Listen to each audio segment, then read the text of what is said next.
സംഭവം അടിപൊളി കേട്ടോ. എന്നെ കൊണ്ട് നീ ട്രെഡ്മിൽ ഓടിക്കും. മനുഷ്യന്മാരുടെ ഓരോരോ അവസ്ഥയെ എന്തൊക്കെ തരം പരാതി കേൾക്കണം. ഡെസേർട്ടിന്റെ ടേസ്റ്റ് കൂടിപ്പോയി എന്നുള്ളതാണ് ഇന്നത്തെ പരാതി. മാംഗോ ചീസ് കേക്ക് ഉണ്ടാക്കാനേ വളരെ കുറച്ച് ഇൻഗ്രീഡിയൻസ് മാത്രം മതി. ഒരു ബൗളിലോ മഗ്ഗിലോ വല്ലതും സെറ്റ് ചെയ്യേണ്ട കാര്യമേ ഉള്ളൂ. ഇനി കൂടുതൽ പരീക്ഷണങ്ങൾക്ക് താല്പര്യമുള്ളവരാണെങ്കിൽ ഇതുപോലൊരു DIY ചീസ് കേക്ക് മോൾഡ് കൂടി ഉണ്ടാക്കാം. 2-3 ബിസ്ക്കറ്റ് പൊടിച്ചതിലേക്ക് ബട്ടറും കുറച്ച് കണ്ടൻസ്ഡ് മിൽക്കും ചേർത്ത് മിക്സ് ചെയ്ത് കേക്കിന്റെ ഫസ്റ്റ് ലെയർ സെറ്റ് ചെയ്തിട്ട് കുറച്ചു നേരം ഫ്രിഡ്ജിൽ വെക്കണം. ഈ കേസർ മാംഗോ ഒരു കിഡിലൻ വെറൈറ്റി ആട്ടോ. മാങ്ങകളുടെ രാജ്ഞിയാണ് ഈ പുള്ളിക്കാരി.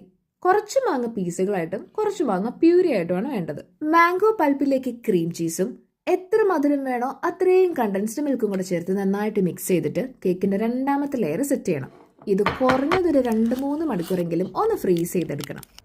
ഇനി നേരത്തെ മാറ്റി വെച്ച മാംഗോ പീസുകളുണ്ടല്ലോ, അത് ബാക്കിയുണ്ടെങ്കിൽ അതൊക്കെ വെച്ച് ഡെക്കറേറ്റ് ചെയ്യുക, കഴിക്കുക. ഞാൻ ഡയറ്റ് എടുക്കാന്ന് പറഞ്ഞപ്പോൾ തൊട്ട് തുടങ്ങിയതാണ് നിന്റെ മാംഗോ സീസൺ. കാണാൻ നല്ല രസമുണ്ട് കേട്ടോ. ഈ മിച്ചലിൻ സ്റ്റാർ റെസ്റ്റോറൻറ്റ് ഡിസേർട്ട് മാതിരി ഉണ്ട്. അടിപൊളി സാധനം.